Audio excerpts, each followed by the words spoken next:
baax a baax di leen ziar di nuyu suñu mbokk inton yi nga xam ñu ngi suivre ci banlieue info comme ni mu koy defee saa su nekk nee naa la ci banlieue bi la nekk tey nag dañoo ñëw fii benn barak c'est fi benn xale benn ndaanaan koo xam ne yaakaaru làmb la bu mu diggee ci làmb yàggul mais marqué na empreinte am dama cameraman danga may topp tey moo xoolal leen ki ma leen indil tey ay ca ñu dem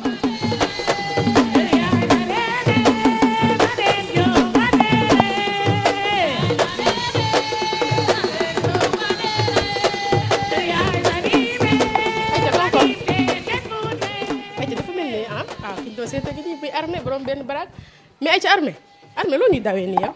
waa kii kan la nii aya non daw bi pour la wax ci loolu. yàlla mais war naa fi gis ko. non boobu maa ngi fii c'est Dame. fi mooy kër kan. fi mooy kër Dame. waaw Dame Bandi. Dame Bandi waaw. damaa ñëw fii laajte xale ñu ne ko ñoom armée fii la man xaar ma dugg wër la fii ba xam. waaw gis nga boobu ñu ngi nii ci biir gaala bi toog raa ci xam nga dimanche nii di seetaan match Liverpool. ndeysaan mais armée maa ngi lay nuyu. maa ngi lay fay di nuyu kullu kuy jot sama kàddu maa ngi lay nuyu di la ziyaare di ñaanal ñëpp jàmm di ko ñaanal suñu bopp di jiital ci nuyoo bi suma papa suma Serigne Cheikh Kounta Ndiaye di ko ñaanal yàlla wér ak fan bu gudd ci barke Seydina Mohamed. mais lan moo ko dugal ci làmb. waaw armée bëgg-bëgg moo ko dugal ci làmb nekk ci gars yi nii suma jumul waaw benn mbapat moo fi amoon rek. ndeysaan yàlla dogal ma bëre finalu si nag gars yi topp ma yow mën ngaa nekk nii naa ma commencé nag entraîner. depuis boobu nag may góorgóorlu bu baax yàlla di ma suturaal. waaw mën naa ni sama làmb ci mbapat boobu ñu tëggoon ci koñ bi fi la jógee. waaw vraiment.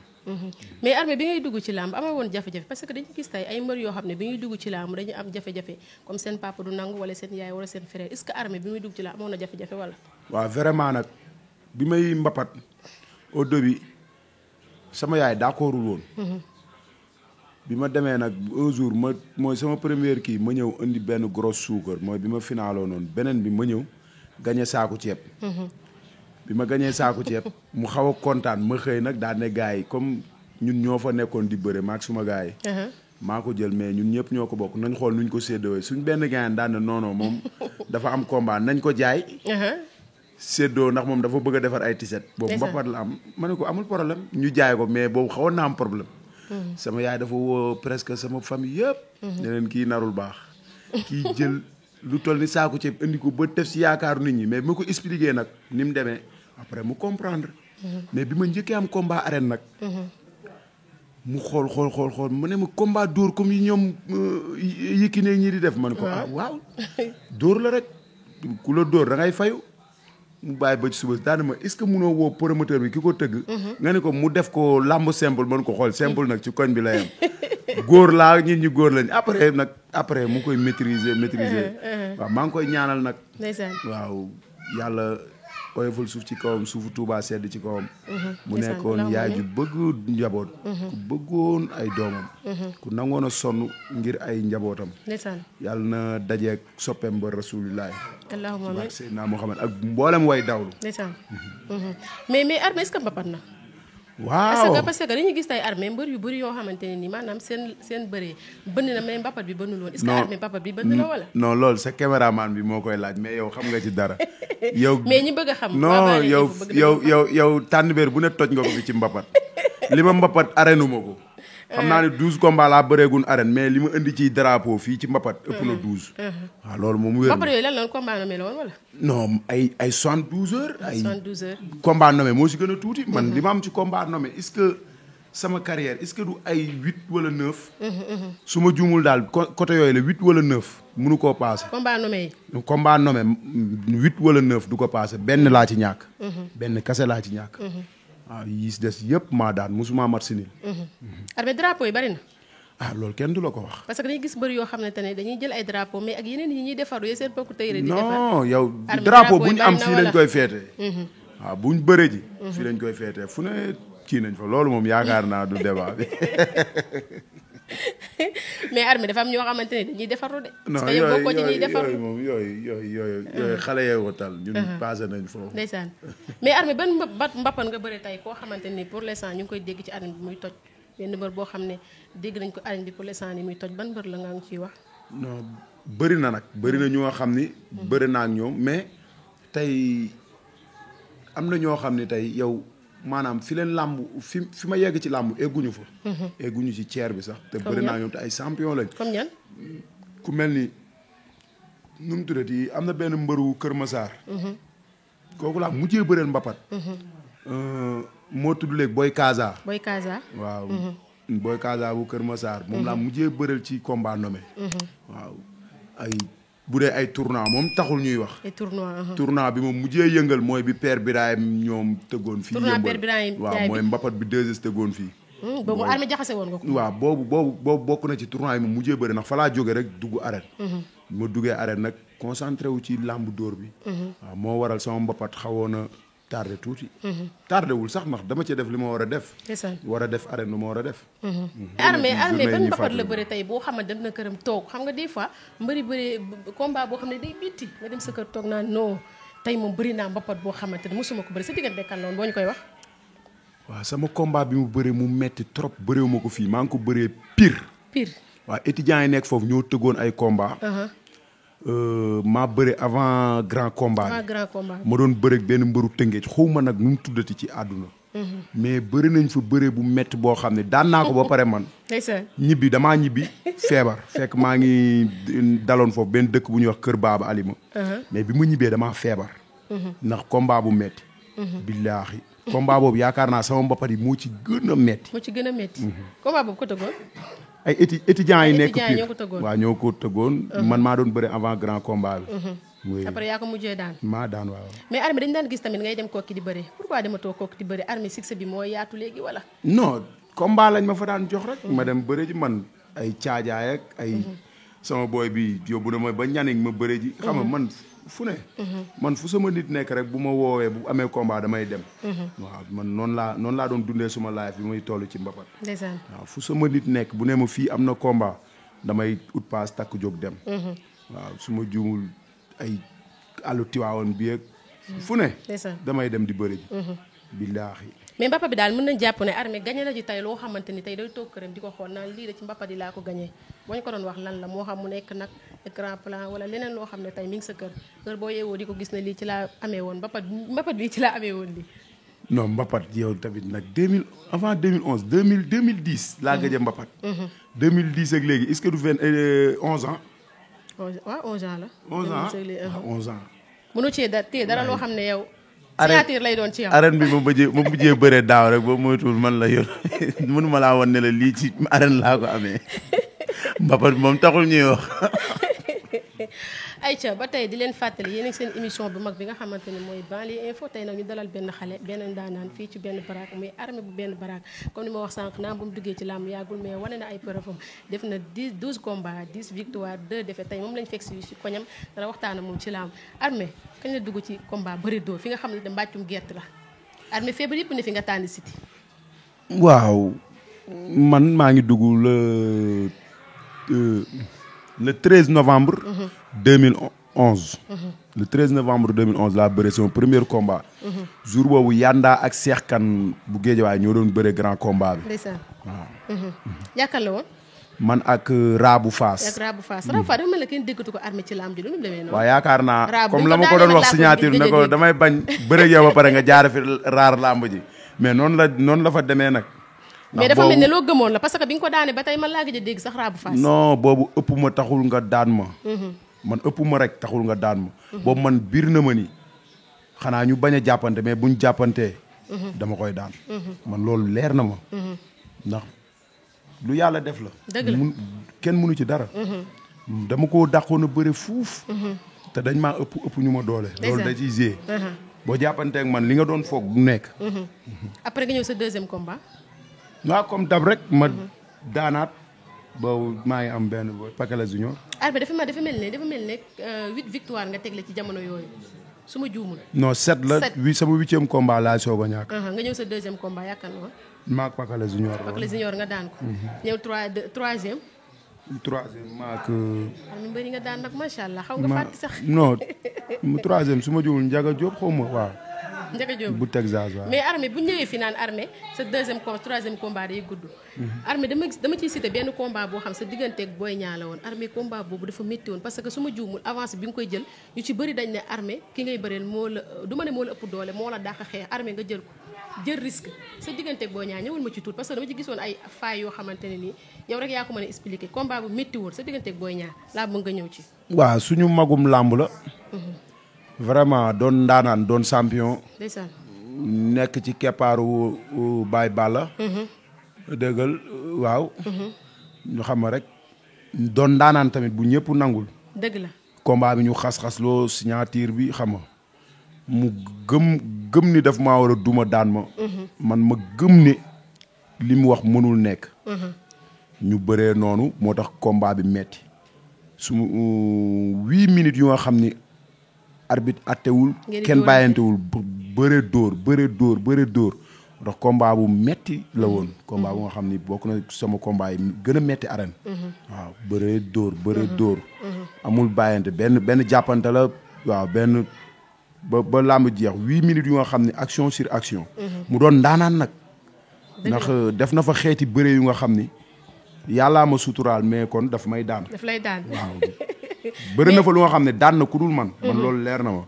jàmbaar la mais Armé xeex bi sa digganteeg Boy Niang dafa yàgg de trop Boy Niang mayu la woon dara waaye mayu ko woon dara ngeen xeex bu yàgg te ñu bëri dañ na woon Boy Niang moo dominé Armé ci xeex moo mën Armé ci xeex nga ñëw xeex ak moom jàkkaarloo moom xeex ak moom loolu conseiller bu ñu la conseillé la woon wala. waaw làmb moom foofu góor la. te yaakaar naa dëkkub dóore fayoo koy tas. dëgg la. lu mu gëmoon la man it ma gëm ni man képp ku ma dóor damay fayu. waaw affaire bi loolu rek la. ayca nga bëreeg moom daan ko. waaw après ma bëreeg moom daan ko xool leneen bëreeg keneen. mais Armé bi nga daanee Boy Niang numéro 2 ñëw sa kër ak li ñu ci doon dégg lépp lan la def ci yow. ah waaw mais dara comme ñi yeneen victoire fi jàlloon la demee ci man Armé combat bu Boy Niang bi dafa xawoon a saf de Armé ñëpp dañ la xawoon a ñeewantal ndax dóor yi nga ñëw affronté bëre daan dem ñibbi bi nga yeewoo. des na yeneen yu war a gën a saf. man pour man des na yeneen yu war a gën a xaar daa bari macha allah noonu la fa demee. acca nga jóge ci Boy Niang. waaw après mooy loolu ma jóge fa billaay xaw naa palaane affaire yi nag ma jóge fa su ma juumul jël Frazier ah. Frazier waaw bi ma jógee Frazier jël ñu jox ma nag grand combat. ñu jox ma grand combat contre Tafa Gueye ma ñàkk combat boobu. ma continué sama lancé jël Mbaye Diouf daan ko jël Tafa Bambara daan ko jël ambulance daan ko. ba sama dernier combat bi mais damay ñëw sa diggante ak Tafa Gueye Armé ñi taxaw ci tuuti def ci tuuti seetlu sa diggante ak Tafa Gueye bi nga koy jël ñu bëri nañ Tafa Gueye mag la woon Armé ñëw bëri boo xamante ne nii ñu ci bëri dañ ne kii du Armé li ñuy faral di wax boo waree daanu cuune ngay doon sa diggante ak Tafa Gueye ñëwal ma ci tuuti rek. waaw làmb la comme nu ma ko waxee rek làmb moom liñ naan koo waragul rek mënagoo ko. damaa bëre ak moom ci fulaak fayda. yàlla dogal moom moo war a am ndam mu am ndam. ma fa jógee tamit man maa ngi sama lancé di bëre di daan. defe naa jour ba mooy sa première défaite. waaw mooy sa première défaite Armé. nga ñibbi si sa gox nu mu def ci yow ak li la toppoon parce que Armé yu ci bëri dañuy faral di wax naan Armé borom mobilisation la Armé buy bëre camion yi scooter ñëpp a koy topp. nga def mobilisation bu am doole nga dem ñu daan la nga ñibbi si Armé jour ba nga tëddee nan la def ci yow te ñu ci bëri dañuy wax naan Tafa Gueye mbëru mag la nga ñëw tey mu daan la. waaw loolu yàgg na ci làmb. mbër mu mag yàgg naa daan mbër mu ndaw comme ni mbër mu ndaw di daanee dëgg la nag mbër mu ndaw moo ëpp sens pour daan. dëgg la waaye nag du question ni moo war a daan par force. nit ku jël sa avance jëlu ko pour daan. dëgg la Tafa Gueye dafa gëmoon ni war na maa mën a daan. man ma gëm ni dama koo war a daan. mais nag li yàlla di dogal kenn mënu ci dara. dëgg la foofu rek laa ko jàpp. metti woon na xamoo defet nga ñëw daanu. ki la daan yow leer nañ la carrément bu dee mënu la bu dee doole ëpp la ko. mais yàlla moo tudd ne man damaa war a daan. loolu mënuma ci dara. ma nekkaat sama lancé rek. kon ne samay entraînement. gën a góorgóorlu. xam tamit am na leneen lu may xaar lu bokkul ak loolu. nga ñëw sa diggante ak ambulance. Armé bëri fa xeetu bëri boo xam ne jour boobu ñëpp a yuux. Armé bëri bi yàgg na te la nga bëri macha allah ambulance mayu la dara mayoo ko dara seen bëri bi. waaw parce que sama poids bi ma yor ak état bi ñu ni du ma jaare la yoon. maanaam baat ak tontu lay doon te ma gëm ni moom su ma ëppee masse ëpp ma doole. te ëpp ma fit aussi. moo tax ma ñëw mayuma sax combat bi ay temps de xalaat. xanaa xamoo mer bi ma bëree moo tax ma wër ko ndomba sax aw ma temps de calcul pour jéem ko am naa xeetu bëri yu nga xam ne dama koy naj mu tëdd benn place. mais boobu bu kutukut bëgg naa ko daan jël bu nga xam ne bu ñëpp di waxtaanee. waaw mais tamit. parce que da nga koo meraloon nag. da nga koo waaw buuxaloon waaw yàlla dogal avant loolu. nga jël lamb ñu ne lamb Armé ji jeex adversaire na la parce que ñoom ñaar ñoo tolloo doole. non est-ce que ñenn loolu joué ji. non ñenn ñi waxuñu loolu ñenn ñi moom kuy commentaire dama doon xool commentaire mais dañ naan bu ko jàppee lamb ji jeex. bu ko Armé jàppee lamb ji jeex ñoom moom bu ma jàppee lamb ji jeex. ñu ci bëri kay nee na moo la ëpp parce doole. que xamuñu quoi. xamuñu. nga ñëw jël ko daan ko. nga jéggi Armé damay ñëw ci beneen combat boo xamante ne parce que mën naa ne mooy sa dernier combat muy sa digganteeg Thiat. am sa digganteeg Thiat noo ko préparé. avant ñu ñëw ci combat bi. Thiat waaw préparé nañ ko préparation yu metti nag. ndax Thiat su ma dañ njëkk a tëgg sama combat ak moom. promoteur bi ko tëggoon dem ba ci biir mënu ko tëgg. mu bàyyi ko. diggante bi ma jël si dumbul. dumbul bu Yoff. waaw war a bëreeg moom. war a bëreeg moom mu dem tukki. ma toog benn presque 2 ans bu nga xam ne ay jafe-jafe xaw maa sonal. ci ay kii nga war a bëreel nii naa ba promoteur bi ma joxoon combat ak dumbul daal di ñëwaat léegi nangoo tëgg bu Thiat bi. ma jël ko ñu continuer combat bi ma koy préparer. mais promoteur bi la joxoon avance contour dumbul moom la continuer rek contour Thiat nga bëre ko. non après waxtaanaan nañ. mu xool nuñ tëggaatee combat bi. mais bàyyiwuma comme avance bu ma joxoon noonu. ma bëree ko. waaw vraiment père Nicolas la. xam nga ñu bëree combat bi fulla ak fayda xam nga préparé ko préparation yu metti tamit aussi. yu metti. digganteeg Thiat. waaw presque combat bi yàgg na. sama yaay feebar ci diggante bi. ndeysaan. ñu ma taxawu ko nag ñépp nu ñuy taxawoo wayjur. diggante bi yàlla nanguwul. dëgg la. mu génn àdduna. presque matul sax 1 mois ah combat bi. diggante bi mu gaañoo combat bi matul 1 mois. xam nga ma bëree yàlla dogal ma ñàkk ma gën a sant yàlla. te xam ne li des moo ëpp fuuf. li des moo ëpp fuuf te moo war a gën a neex fuuf. ñu ci bëri nee nañ Armé bi muy bëree contour Thiat yaayam bi mu gaañoo ñu ci bëri nee loolu da cee parce que Armé dañ doon gis bu daan génn ci buntu këram yaayam nii da ko doon sotti ndox di ko defal ay ñaan tey yaayam nekk fi wute na combat bi ci bëri ne Armé loolu moo ko xaw a déranger ci combat bi ba jël bi sa amaana ci bëri ne looloo la daan. non ci biir combat sax. doo ko xalaat. mais avant le combat. loolu day jouer ci yow. avant le combat waaw. période bi may préparer combat. loolu da doon jouer ci man quoi. nga benn wayjur bi nga juddoo moom nga xàmmee. man sama papa dafa teel a gaañu ay 2 ans laa am boobu. sama yaay laa xàmmee. may xale ba mag. mu yar ma. tete ma doon caata mu bëgg ma lool. sama mag yi sax dañ doon wax lu nekk la ñuy wax. xam nga mu doon ku nga xam ne man ak moom boo ñu fekkoon sax da nga naan kii moroomam la ko def. dëgg la. moom bu doon yëngal nii man rek maa mën a tax mu noppi. wala mu bàyyi. xam nga ñu doon ay xarit yu nga xam ne tey yaa ma gën a xam boo ñàkkee lu mel noonu. sa waay la woon daal waaw. il faut nga souffrir ko. dëgg la ay nit rek lañ. xol lañ yor. di bëgg. te nit amul lu dul way juróom. waaw loolu mën naa ni génn ci mais avant le combat.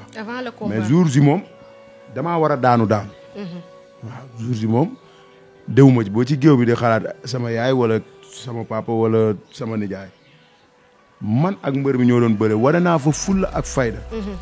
ci biir bëre la ma daane comme ni ma daan daanee gars yi. dëgg la. waaw mu doon jàmbaar tamit. xawoon tardé ci làmb moo tax ma bëreeg moom. ok dafa xawoon tardé moo tax nga jël caat bi muy bëree boobu man sama mbapat sax bënnagul. caat bi muy bëree yaa ngi ci mbapat yi. waaw bi muy bëree arène. di toj di daan ay ñoom ceg ak ñoom ñaari yaar. boobu sama mbapat sax bënnagul tax ñuy wax. waaw kon boo demee bay bëreeg moom loolu sant yàlla la. ak njàmbaar moo ma fa yóbbu. te damay ñaan yàlla loolu mu gën a continuer. waaw ndax daan na ma rek taxul ma kii. champion waaw ñoom ñëpp. ndeysaan. kenn ëpp ma ci victoire li may wax rek. dëgg la. amul kenn koo xam ne tamit da ngay lim ay defetam lim samay defet ma sëgg déedéet. dëgg la. xale laa ñaari defet rek laa am ci làmb damay ñaan yàlla mu yem fa. yàlla baax na. 10 victoire yi ma am mu gën a continuer. yeneen 30 topp ci. ndax bàyyeegu ma de maa ngi ci waaye boo moytuwul nag ci bàyyi laa jëm de. lu tax ngay bàyyi. mais bala ñoo ñëw ci bàyyi boobu noonu dégg naa sax ci bàyyi nga jëm mais bala nga cee ñëw damay ñëw ci biir combat bi. yow sa digganteeg caat daf la daan si sa mënin li nga gën a mën gën cee fort caat ñëw daan la ci.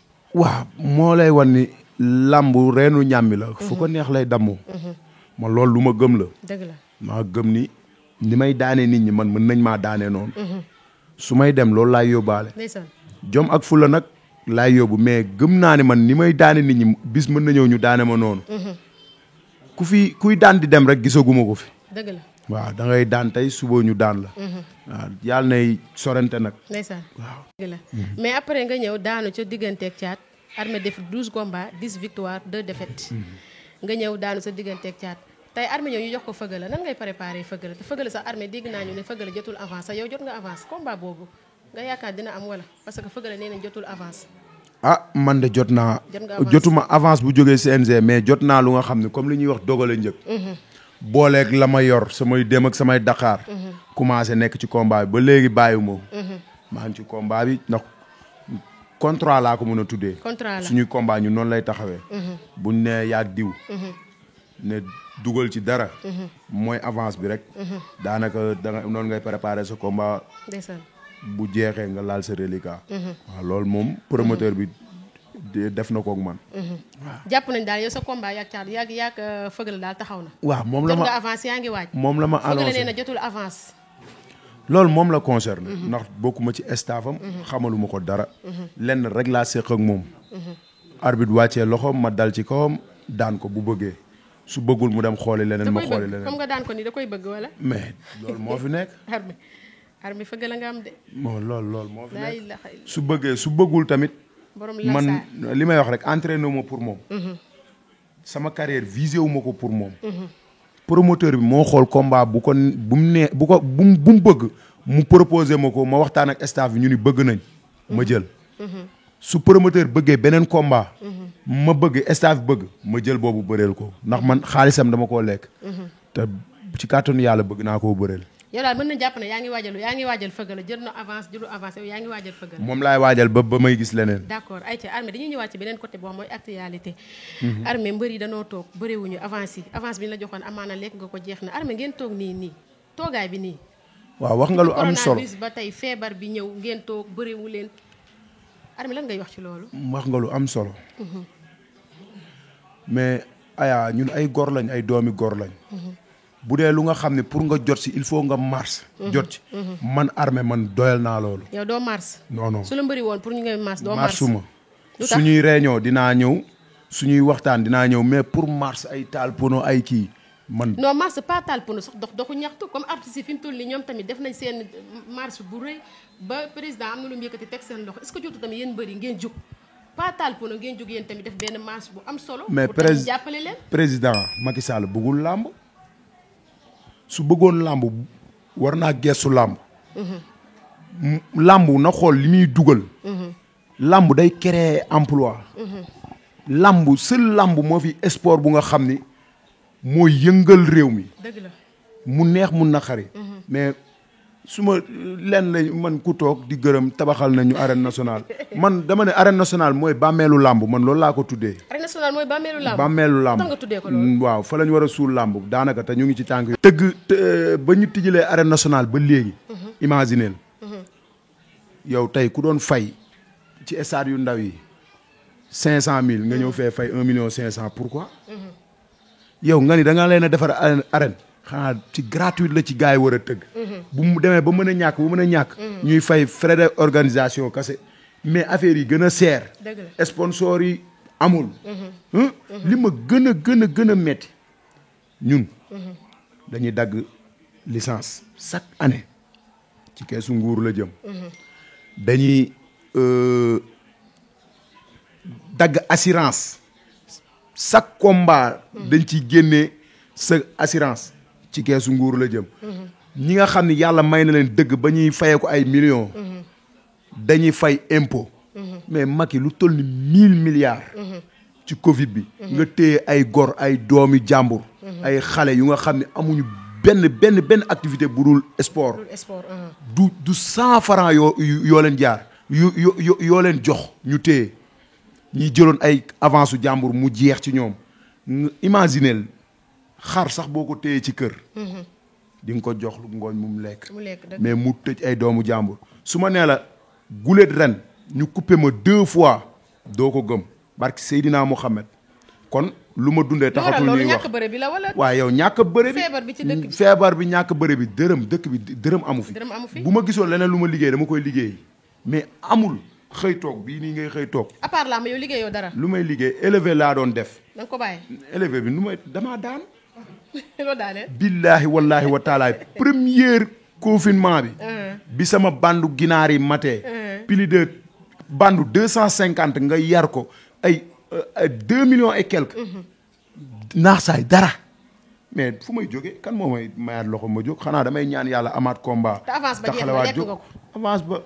avance ba la ma dencoon a kës néew laa doon pare mais du avance bi liñ ma jox matul avance li ma dencoon laa doon démarrer ndax munoo xaar ba jot avance soog a commencé fi mu toll nii may wax ak yow dara Macky Sall xoolul loolu bu nekkee daa xool ne mbër yaa ngi fayee ko ay millions rek du ñëpp ay fayee ko millions dëgg la am na xale yu nga xam ni sama classe gi nga xam dañoo toll ci yéeg nga xam ni mosuñoo fayee ko 5 millions 5 millions ci làmb sax du xaalis 5 millions ci làmb ñun ak mobilisation bi ñuy def du xaalis man ticket yi may jël rek bu ma jëlee 5 bolok yu nga xam ni bu dee ticket 2000 la 5 bolok yi ñaata la ci xaalis amul promoteur bu amul ku nga xam ni damay jàppale jëndal ma 5 bolok man sama xaalis laay jëndee bolok man maay mbër bu nga xam ni buñ ma fayee 3 millions ma jël 1 million 500 bi def ko ci ay ticket parce que samay supporters ay néew doole leen mënuñu li ci des ma dugg ci maaraay yi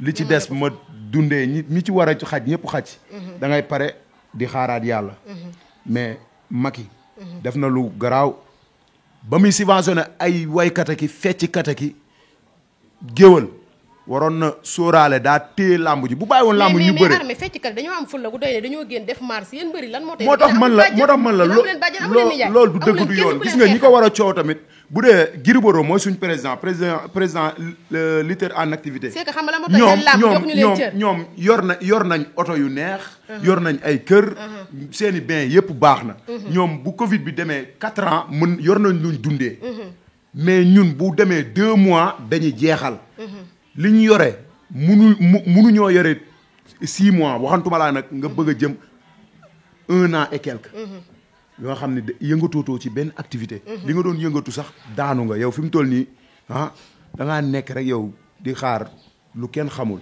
su nekkee ñoom bëggatuñ làmb ji wala bëggatuñ dañu xool teel a libéré jaam ñi ñun ay ndaw lañ tollaguñ fu ñuy ñàkkee bay am kon war nañoo mën a dem xooli leneen parce que maa ngi dégg fan yi ñu naan noo mbër baax sax barki Seydina Mouhamed bu démb doon tey du ma ko votel billaahi wallaahi wa taalaahi bu démb doon tey du ma votel Macky Sall mais armée nag danga daan bëri muy neex mais feebar dafa am non defal nang feebar dafa am booy gestu nga xool tamit secteur bi ñu si nekk nga gestu leen làmb day zee ci réew mi day dugal lu bari waaw day zee ci réew mi lu bare mais pourquoi Macky Sall mën a subventionner ñëpp sauf lutteurs yi mais la moo tax yéen seen njiit taxawul kaasal leen yéen mais suñu njiit niñ mën a kaase mooy ñu ngi gërëm Macky Sall waaw ñu ngi xaar mu recevoir ñu pour recevoir pour lan jour yi am nañ théâtre yi am nañ mais kon ñun ay ghanéen lañ wala ay congolais amu leen bàjjan amuñu bàjjan nag ñoo yor suñu làmmiñ bi te bëy kenn du ko rey ci biir ronral fi mu toll nii dañoo sës de gor su ne gor nga mais pourquoi man de jomb naa lenn jomb naa sàcc ñu ni kii de daa sàcc doomi diw jomb naa ñu dégg ma ci luñ ma xameewul mais jombumaa wax lu nga xam ne tey moo nekk ci man te nañ bàyyi xel lenn nguur gu dul jeex amul léppay jeex armée mer nga Macky nag te armée mer nga de non li may wax nii da ngaa bëgg a bàyyi ci xel bu baax dëgg la nañ bàyyi xel ni ku ci nekk di nga laloog sa ndeyjoor te kullukum raa'in wa kullukum mas'ulun an ra'iyatihi ñun ñëpp ay sàmm lañ te ku ci nekk boo janoog yàlla di nga ko wax dana la laaj lan li nga daan sàmm nan nga ko daan sàmmee dëgg la nañ bàyyi xel ci baat boobu bu baax a baax ay ndaw lañ rey nañ ñu ban dee fi mu toll nii. billaahi wallaahi taalaay su ma gisee gaal gu jëm Espagne damay yéeg. bu ma dee baax na barki Seydina Mouhamed foofu laa toll. su ma gisee luy def non mais tamit man munumaa sàcc ji munumaa agressé xalaatuma ko ci àddina. yii ñeent yi duma ko def. ndax dama dégg yeneen bi ne laa yadxulu jannata li arba'in ad-dimaa wal furuuj wal amwaal wal asribata. ñeent yii ku koy def doo dugg àjjana reykatu nit. ak njaalookat. ak sàcc ak dimaa wal furuuj wala amwaal wala asribat ak naankatu sàngara te yàlla dimbali na ma suturaal na ma ba ñeent yi nii yëpp taxaw ma ceeg benn du ma sàcc du ma agressé li ma am mooy sama doole bii di góorgóorlu téye nañ ko seen problème la ku ci nekk na xalaat nag bis boo janoog yàlla bu dee feebar bi dafa am wala dañ ko bëgg a politiquer nañ wax jaam ñi ñun dañoo sonn de billaay wallaay taalaay ku ci añ doo reer barki Seydina Mouhamed entraîné ku ma yow boo xoolee état bii ma yor xam nga ni man du nii laay bëree état nag moom ban état xanaa sama tegale nag yaa ngi ci état nag billaay wallaay taalaay nekk fi laay xëy toog du ma entraîné ji te yoruma lu ma lekk du ma ko def dëgg la su ma xëyee xaar yàlla mais nit ñu baax ñaa ngi fi waaye ban nit ñu baax da ngaa mën yow soxla boo am dem si nit ñi mais nga continuer éleveur bi nga continuer kii bi fu may élevé xanaa samay bëñ laay élevé mais sa gars yi nga continuer waaw mu doon suñu grand bu baax ndeysaan bëgguñu liggéey pour jox ñu jënd ay xar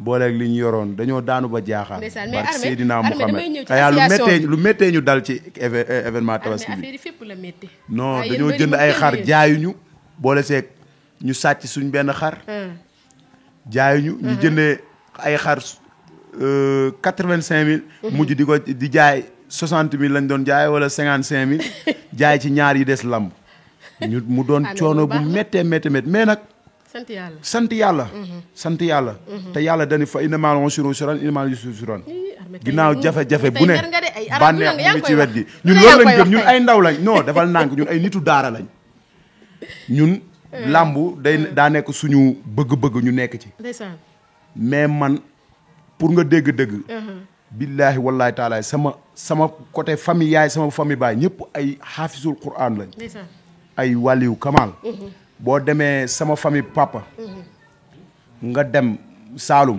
nga ni Mbay la Nduur kan mooy sa maam Armé du ma rey non dama lay wax rek lu leer laa lay tegal mais Armé xam nga li des ci temps bariwul mais damay ñëw ci beneen bi seen association bi association Gris Bordeaux bi association bi ci nga bokk su ma juumul de waaw ci laa bokk association bi nu muy doxee association bi ba pare yéen Armé nag mbër yi mag yi yéen xeexaluñ leen de ñoom dañuy toog comme ni nga ko waxee sant naa waaye dañuy raayal rek te góom bi dañ ko war a xolli seen beneen association bi xam ne ay mbër yu kii la bi ci ma ne ondula foofu bi mu jiite ci nga bokk wala Armé nag yéen non loolu yëguma ko sax loolu yëguma ko boolewuñ la ci yaa ma ko njëkk yaa ngi fan man benn association laa xam muy muy dekki làmb lutteur en activité mais beneen association yëguma ko te boobu sax nee nañ ku jëndul carte membre boo génnee ci groupe bi duñ la dugalaat man yoruma lu ma jëndee carte membre. carte membre cher est-ce que jarul 2000 ngeen ko jaay 5000 lay jar mais yoruma waaw man yoruma 5000 sama ñaari bon coupure yi laay xool nu ma ko fayee. mais écrit bi Armé commencé ngeen liggéey bi wala. écrit benn baraag commencé mesure barrière yi. nuñ ko sorante leen. mesure barrière yi. mesure barrière yi ñu ngi ñuy bëgg a rey barki sorante bi. waaye il faut ma dellu dem nekk paysan rek. te nga continuer si éleveur bi ginaar yi rek moo gën a wóor de. non éleveur bi moom daanu naa. yar ay ginaar ba mu mat gisoo koo ko jaay. ngay boo jaayee 10 jëndee ñaari saaku xontee. ba mu jeex tàkk nga koy xool nii yenn yi feebar dee. nga yor sa alal mu dee nga jeexal. waaw ñoom seen i compte fees naa ko milliard. billaay wallaay taalaay banlieue bi am ñoo xam bu njëkkee duñ añ. dama ko doon dégg nag ma naan loolu est-ce que mën naa nekk mais c'est vrai. ah yow da ngay ndékki bañaañ. billaahi chaque jour ma toog fii du ma yor lu ma reeree. barki alxuraan man naan ndox tëddi. loolu kaala de. man du ma fen rus naa ko jomb naa loolu feebar bi mi ngi fi de. waaye feebar bi ñoom seen lépp a ngi dox. boo demee ensemble barki dem bi ñu wanee ñëpp a fees dell. boo duggee ci biis yaa ngi nit ñi dañuy sampat ba taxaw. marché yi nit ñaa ngi doxal. waaye léegi kon feebar bi xanaa kon mbëri ak seen supporter ñoo yor feebar bi. loolu laa comprendreul. amu leen ku leen xeexal. waaye mbëri génn leen ngeen def marché. ñi war a xeexal ñoom ñun suñ kàddu dafa néew. mais ñi leen war a xeexal ñoom fi mu toll nii moom comme li nga wax rek ñu ngi toog buñ toogee ci télé yi wax loo xamante ne tey lu leen arrangé la. xam nga ñu war a xeex. boo yoree ay millions toog. dëgg la da nga naan non suñu rakk yi nekk suñu ginnaaw nii naa mais seen rakk yaa ngi bëgg a dee barki yàlla man mbër mu ma ci dégg agressé na du ma bett man moom jomb naa loolu man. yow doo ko sama def dignité mayuma loolu. su ma doon dee dinaa dee ak sama ngor. ndeysaan. du ma agressé du ma sàcc. pour mu jëm sama baat ci kaw. du ma fekkee fu ñu koy defee du ma ko wax. waaw loolu moom jomb naa ko.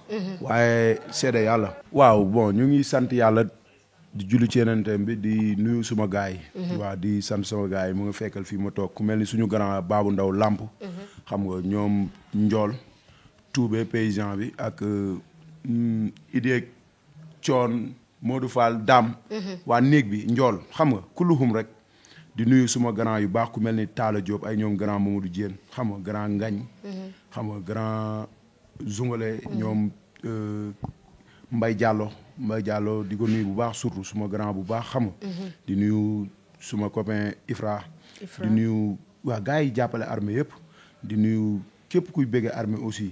di nuyu surtout suma mafia bi may àndal di entraîner ku mel ni ñoom général bu Malika ñoom Aline Sey Junior xam nga Abandooy Saloum. gars yëpp ñoom Joo xam nga kulluhum mbër yëpp mbëru benn baraag yëpp maa ngi leen di béggee di nuyu suma copain suma xarit. Alburi maaram mais nag léegi dafa bàyyi. mbër mu yàqu la magee tax mu bàyyi bëri. waaw defe naa bàyyi na waaw mais garaawul àdduna amul solo. yàlla na yàlla may leneen lu gën bëre bi. waaw di ko ñaanal suñu bopp aussi. di la sant bu baax ayaa yow suñu jigéen nga. suñu dama li citeel kenn muy laat bu armée ku sonn coow ku la bëgg. waaw suma fans yi ñoom xam nañ fi mbir mi toll. xeex bi mën ak ñun ak ñoom la. armée ak armée yi waaw armée ak armée yi la. waaw maa ngi leen di sant bu baax. ba léegi ñoom bàyyi wuñu ñu ngi fi ñu jàpp. mais nag maa ngi leen lancé appel ne mbër mi bu gisee leneen amaana mën naa bàyyi. ndax fii ñu jëm ak ñun kenn xamu ko. di ñaan yàlla na yàlla dolli sutura. yàlla na yàlla delloo si xel yi. yàlla na yàlla def. lii di feebar bi bu dee lu am la yàlla na ko fi yàlla jëlee. allahumma amiin ci barke Seydina Muhammad. amiin amiin. waaw tam doon lu nga xam ne lu fi bañ a ñëwati la. sonal nañu lor nañu yóbbu na lépp luñ amoon ci àddina. waaw fi mu toll suñ ngor rek lañ dese. waaw. dara nag mënuñu koo tax a jaay. waaw ñu ngi ak suñu ngor suñu dignité. mais mbir mi metti na.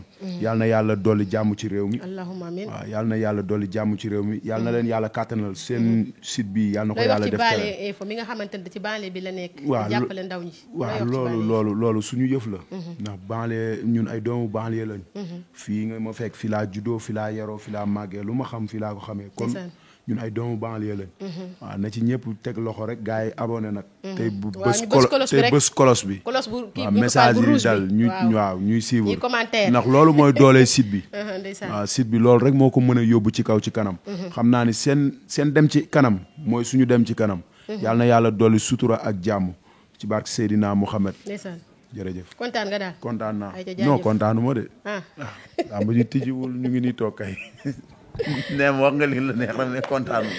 ayca ndeysaan comme ni ñu leen ko waxee sànq rek tey ñëwoon nañ fi benn baraak seet fi benn xale benn ndaanaan muy armée comme ni ma la ko waxee nee naa bi mu duggee ci làmb yàggul marqué na empreinte am li ko metti woon ci làmb yëpp nag wax na ko tey lii la lañ andiloon tey ci Banlieue Info nee naa leen bés leen cloche bi abonné ñun ak yéen nee naa la xeex bu du jeex waaye damay gërëm Lamp Fall bu baax a baax si Aya Say ak Aya Ndaw moom tamit kenn du moom ci man sama Baye Fall bi lépp moom la saa su nekk maa ngi ciy jàpp maa ngi koy béggee bu baax a baax di béggee Ibba sama caméraman yi nga xamante ni chaque jour ñoom ñoo may dooleel di ma conseil di ma teg ci yoon am leen jàmm yi man ak yéen ak Banlieue Info xeex bu dul jeex la jaa ngeen jëf ba beneen yoon ci beneen champion